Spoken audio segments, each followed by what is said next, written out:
During a high school class project, my teacher told me it's unrealistic being a CEO. It's been my dream to be a CEO since I was 10, so I told her it is realistic. Follow me on my journey to learn what it takes to become a CEO.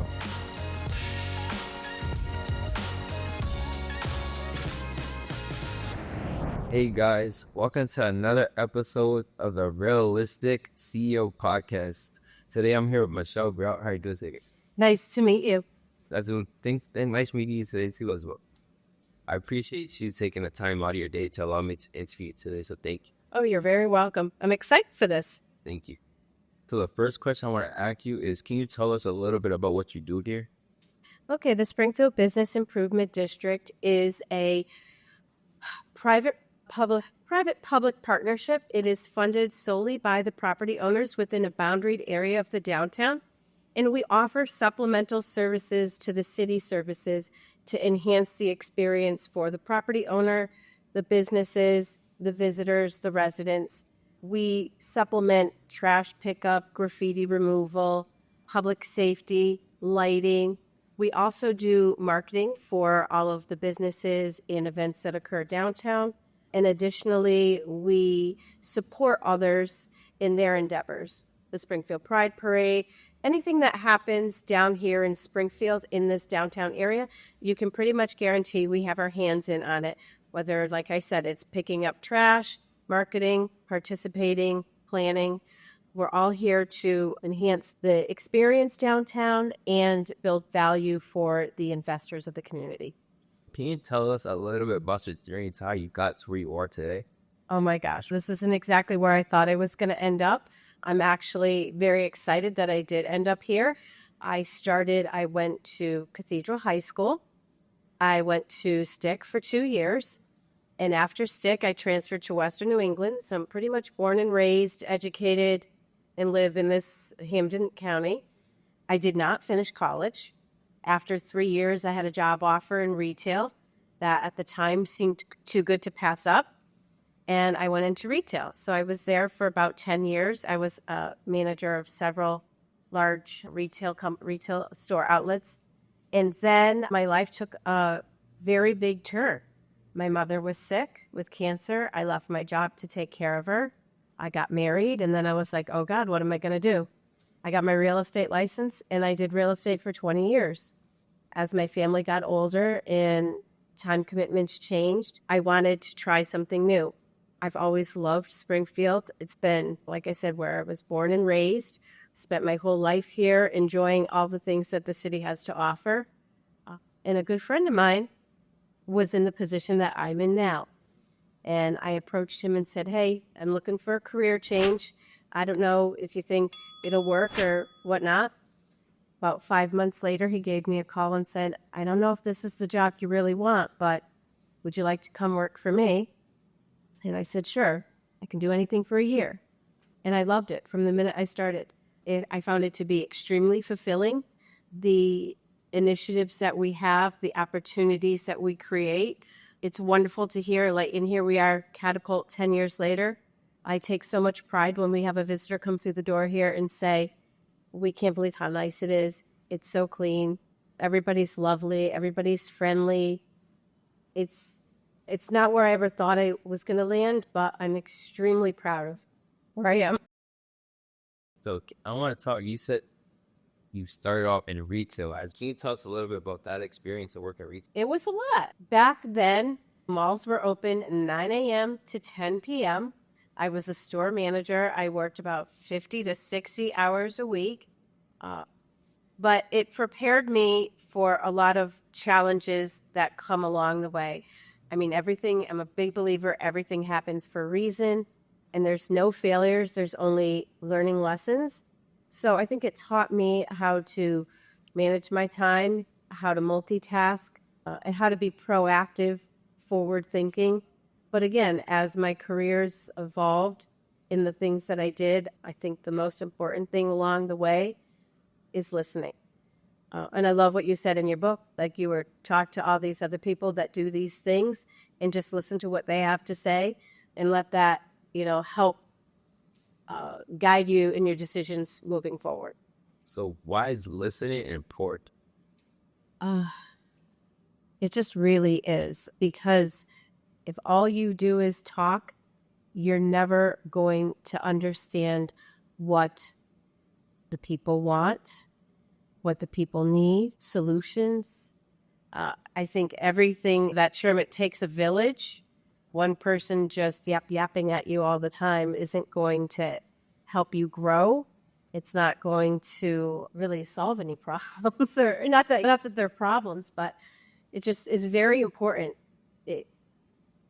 I don't know that I can appropriately articulate, but along the lines, it's been something that I've really held tight to. Just listen to what other people are saying before you either make your judgment, make your decision, take all perspectives into account. That's basically what we do here, is to try to better the downtown experience. I have to be very acutely aware of how people feel, what they want, how they understand things are, and how they are to be. It's just really probably like 70% of what we need to do is listen. So another thing you've said is that you don't see failures as a failure, as a lesson. So how are you able to have that mindset of maybe you might not do something like as well, but then learn from it? And I think that comes with age and experience. I think obviously when you first start out, like, you see failure as, oh, forget it, I'm not going to do this anymore, or something doesn't turn out the way you want it to be. I think it's important now, what the recap is, after we do I'll go backwards. After we do every event, we sit down and say, what really worked, what didn't work, and how can we do it better next time? And or you might evaluate, this isn't the right thing for us to be doing because it just won't work. So pivot to something else. But yeah, in the beginning, you're stubborn, you're strong-headed, you think what your opinion is all that matters and what you want to do. But it's important to look at things that don't work out the way they're supposed to. Why was that? And maybe they did work out the way they were supposed to. can you tell us a little bit about your experience and journey from going from retail to being a real estate agent? Yes, actually, when I got married, my husband's family owned a brokerage. And while my mother was ill, I had studied to get my license, and my cousin was like, please just come to work for us. And it was actually, I loved it. It was great. Again, as I say, it's fulfilling here. It was fulfilling to help people, a lot of first-time home buyers, achieve what is an American dream, to be a homeowner. It's one of the largest financial transactions you'll ever do in your life. So it's nice to be educated and provide the knowledge to people to help them make the best decision for them and their families, and then to see them move on and grow their families in those homes and help them either move on or I'm still friends with a lot of people that I help with houses. It was, at the moment, it was everything that it needed to be in my life. But then as things changed, life changes. As life changes, things change. So going from a real estate agent to being the executive director here, can you tell us a little bit about that? That was a big transition. I went from basically being my own boss, working. Hours for real estate are very erratic. It's whenever. It's day, it's evening, it's nights, it's weekends, whatever. So to go back to a Monday through Friday, 9 to 5, that's why I said to you earlier, if you do anything for a year, I thought it was going to be much harder than it was. It actually proved to be a lot easier to manage because it was set. But even with that said, now as my position with this organization has evolved from day one to today, it's not really a Monday through Friday 9 to 5 job, because you're always keen and aware of what's happening in this downtown community 7 days a week, 24 hours a day, whether it's through our partnership with the Metro, with Public Works, with MGM or the Mass Mutual Center, events, even just with weather. If it's snowing, we've got to get out here early and get the snow removed, the beautification. We do a lot of that stuff on nights and weekends. So it is really a 7-day, you got to have your eye on it 7 days a week. So as a leader, what are some important characteristics that you need to have to be a successful leader? A thick skin, and you need to not take everything personally. There are I'm sure you come across, or we all do in our day-to-day life, very strong opinions. And everybody should think the same way that person thinks. And representing 226 properties in 96 different owners, everybody has their own point of view on what they feel is the priority of the organization. And this goes back to listening, just going back to listening to everybody, understanding what the mission of the organization is important. A thick skin for sure, and really understanding not everybody is going to be on the same page. So as a leader, when you know everybody's not on the same page, how are you able to work out those problems? I think that's when you go really down. You look for the common thread in everybody. And the common thread for this particular organization is that everybody has bought into the initiatives. So then you have to dial it back to the majority of the people feel that we do have a board of directors that we meet with monthly, and we discuss what the concerns are, what the priorities should be during the whatever moment that is. And they help me make decisions for the other 87 people that are in the room. But I think we have a good flow. I think everybody's on the same page. When you come downtown, you want to feel comfortable. Clean and safe being our number one initiatives are pretty much number one to everybody along the way. It's all the ancillary things that we have to decide what we're gonna prioritize. So let's say you might come in and you're having a bad day. How are you able to make sure that you don't rub that off on the... I think that the two women that work with me full time, we have a new associate, Angeli. She fits right in well. And Samantha Savoy, she's been with us for going on 3 years now. I think we have a good vibe here. I think if any one of us is feeling off, the other one kind of lifts them back up. I've always been more like try to leave it at the door, because work is something that you have control over. And as the boss, I have control over how I get my job done, how I'm perceived by the public, how I interact with the women in the office and the clean and safe team. So I think that's usually what I go back to. When I feel like my days are out of control, I have to say, what do you have control over? What you say, how you react, what you do, and the things that trickle in that might not have the most favorable response to. You just have to learn to let go. So another thing you said is that you have a positive environment. So like maybe when one of you guys are having an off day, you guys are able to uplift each other. So how are you able to build that positive environment? You know what? This has been my motto since I started working here. I feel like this is casual. So we're not saving babies.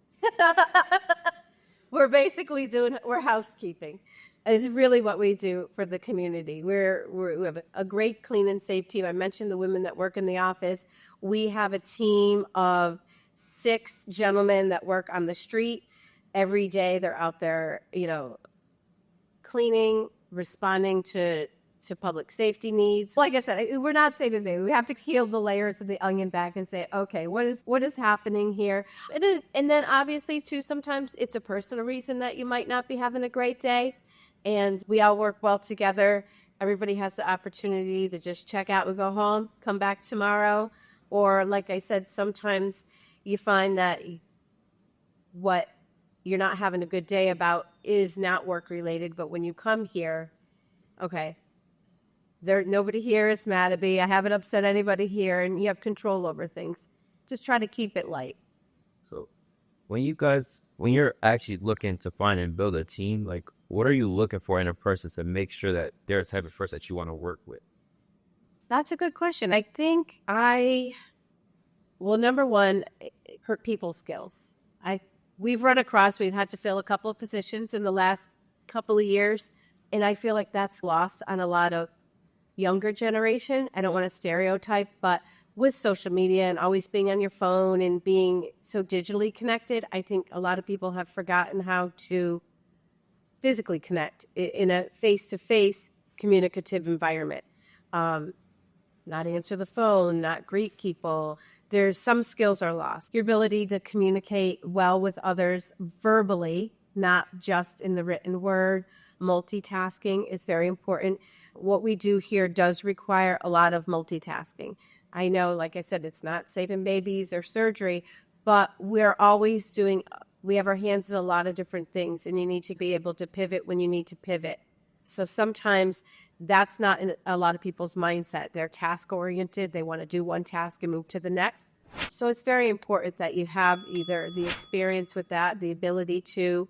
I've always believed in giving someone a try, whether they have the experience or not. This was a job that I came into that I didn't necessarily have experience in economic development, but I did have real estate experience. And for what I was doing and what I do now, it's very important to understand real estate and their values and the amenities that improve value, decrease value, that type of thing. But I think that some things you're educated with and some things you learn along the way. And we've always been happy with the people that have come through here to help build their next level of skills to take to the next place. I think it is very important. I think face-to-face people skills, going with that. So why is having good face-to-face people skills an important trait for you to have working here? Here we work with the public a lot, whether we're working with the city officials, department heads throughout the city, property owners, business owners, visitors, residents, everything. Every face that comes through the downtown, we have some sort of relationship with. And you need to be able to communicate with them face to face. They either walk in the door, we're out going to see them. It is a very face to face business. And being downtown and present in the downtown area is very important. Is this not a work from home environment? Sure. Might we take a day here or there to work from home?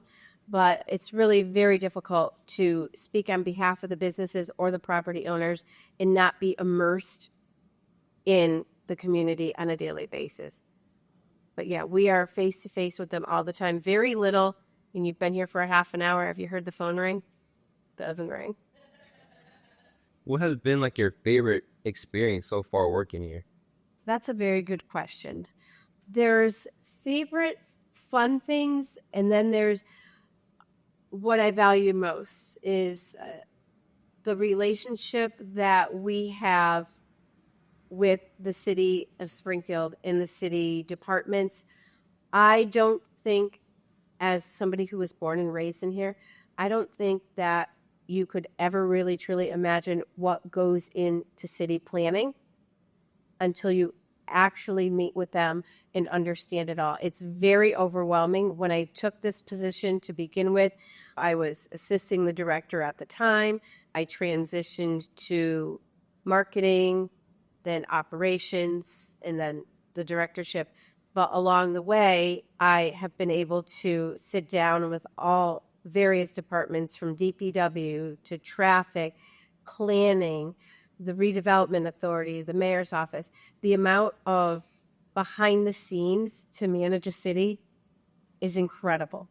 And I think that could be equally as fun because I'm not held accountable for it.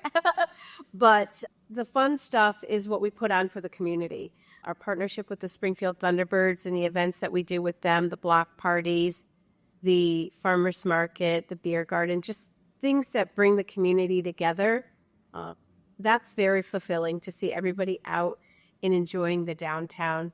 I think what would be a great rebound is if we can come full circle with our office environment. COVID, downtown office space took a huge hit with everybody leaving and working from home. So that population has deteriorated a little. So when we host a lot of these outdoor afternoon or evening things, we've lost that traction, but we've gained the residents. So it would be nice to see everything come full circle and get back to a day where everybody was out and about. So why is it that when you're hosting these community events to make you feel happy and feel appreciated? Because these people are coming out and they're participating and they're enjoying the city and, in the parks as they're meant to be. they are dining in the restaurants that are here. A lot of our events, I'll use the Thunderbirds for an example. We host that event annually on Court Square, but Court Square is under construction, but typically that's where we host it. We get about 4,000 people that come out. They enjoy the park. They come downtown early. They might go to dinner. They'll enjoy the activities we have planned. Then they go to the hockey game, and then afterwards they come out. The economic derivative of that is, I'm not sure if you saw the economic impact that the Thunderbirds had on downtown Springfield over the last 5 years. The numbers are astonishing, like $127 million in revenue just to the downtown. And that's vital to the success of the city. So it's nice to see when those things are happening, because one feeds another. And you just hope that it continues to grow year over year and people are enjoying the amenities that we have. So in the book, Tony, he talks about the LBW, the long, lonely, boring work. So can you tell us Long, lonely, boring work? Oh, long, lonely, boring work. Oh, So can you tell us a little bit about your journey? about the boring work? Behind the scenes here, it's a lot of database management. Like, we have a huge database of the 226 properties. We're building upon the information that we collect from them, which is from who the owner is to where you park your car. Owners, businesses that occupy the building, security, property managers. That's the behind the scenes, lonely, boring work. I mean, for Angeli and for Samantha, they are our marketing team. They create the events, they build them. But behind the scenes, it's a lot of outreach for a little return, I would say, because we also look for private funding sources for these events. So there's a lot of, just like everything else, like I mentioned with the city, like I get to see, we all see how it all comes together, but behind, it's like overwhelming, all of that long, boring, lonely work. How important is it to make sure that you're networking to build your business? It is paramount.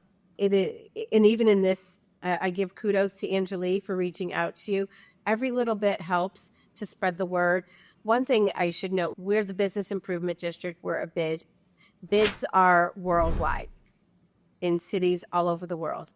In the state of Massachusetts, there's 12 of them, and we are the oldest. We've been here for 23 years. We signed our renewal. It's a 5-year renewal last year, so we'll get 4 years under that contract. So it's very important just to stay present and involved and let everybody know what's going on, because we are dependent on a renewal vote every 5 years. And we need to be out there making sure that we're being seen, we're being heard, the needs of the organization are being met, the needs of the property owners are being met. You never know where that next connection is going to be. So you really have to always be ready. Always be on when you leave the door. So go out the door. When you're networking and trying to find those type of connections, like what are some like ways that you're able to express yourself so people know that you're approachable? Oh, I don't know that I'm really just myself. I don't think that I like leave the door and say, oh, okay, I'm going to turn it on now. I try to be sincere and real always. I think I'd like to believe that's been successful. I know sometimes that people will say what you want to hear. I don't necessarily buy into that. I just really try to be my sincere self. When people ask about the organization, I think it's important for them to understand it. I think that's the biggest obstacle that we have to overcome is, did you know what a bid was? No, nobody knows what a bid is. It's downtown Worcester. You see that logo, downtown Worcester, there's a Worcester bid. Downtown Crossing in Boston, that's a Boston bid. There's Central Square. They all go by a little bit different.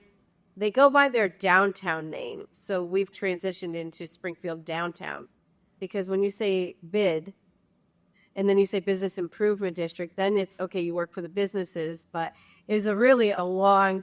So I think my approach with people is first really making sure they understand who funds the organization and the mission of it. And I think once people understand that, they go, oh, I get it. And then it's a much easier conversation to have about what we do, what we need, or what our ask is in that moment. But I just think I really don't try to be anybody but myself.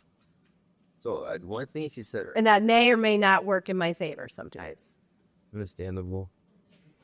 So earlier you talked about how you didn't really see yourself ever get in a position like this. That wasn't really your thought process. Like, how did this like just happen? Twofold to that. I don't know that I ever, when I was working in retail, I definitely saw my career growing because that was a lot of experience based and a lot of specific training for the job that I had. And I was promoted appropriately along the way. But when it came to thinking like this is a not-for-profit or a corporate or something, I like to think about the kid in your book. I didn't finish college. I left after 3 years. And I think that in my mind, if I had that stereotype that if I didn't have a degree, that it wasn't going to be attainable. But I think what I lost sight of is that the job and the work and the experience has just as much, if not more, at the end of the day to do with it than your diploma for someone like me in my generation. I understand. I have a daughter who just graduated from college. I understand that this generation, it's a lot harder. Like it's expected you have your 4-year degree. And I think people forget about the work, like the hard work. I think that's maybe how I got to where I am right now is just being here, taking the risk, doing the job. And I'm very grateful that the board recognized me as the most experienced candidate for the position last year. I've just got more questions. Yeah, sure. How are you able to balance your work life and also make sure that you have spent time with your family as well? Oh, that's a good question. Most of my kids don't live at home anymore. They don't care what I do during the week. That's one of the reasons why I transitioned into the 9 to 5, as I said, from real estate, was I wanted my nights and weekends back. For the most part, that stereotype, like Monday through Friday, 9 to 5. And my kids love what I do. They think it's really fun. They come to the events. My son right now, this is his second summer working on the clean team. He's one of the guys out there cleaning the streets. I think that along the way, just choosing this career path was an opportunity to spend more time with my family. I was at work while they're in school. I have 3 children. One of them graduated from college. She lives in New York City. My middle child lives up in Bangor, Maine, and studies at the University of Maine. And my youngest is in college in Boston now. So now I have a lot of free time. The last question that I want to ask you is, what's a fun fact about yourself that nobody really knows about? Oh boy, let's see. I don't know. I don't know how fun it is. I love to cook. I'm a huge cook. Actually, Samantha might know this. I play cards. I'm in a card league. And my husband and I won the pitch championship last year for our card league. I know that sounds like old person boring, but it's fun. It's a Thursday night in the winter. And I love to travel, but I do think everybody knows I love to travel. So thank you for your time again. I appreciate it. Oh my God, it was so great to meet you. So You are destined to be a realistic CEO. So thank you guys for watching this episode of the Realistic CEO podcast. See you guys in the next one.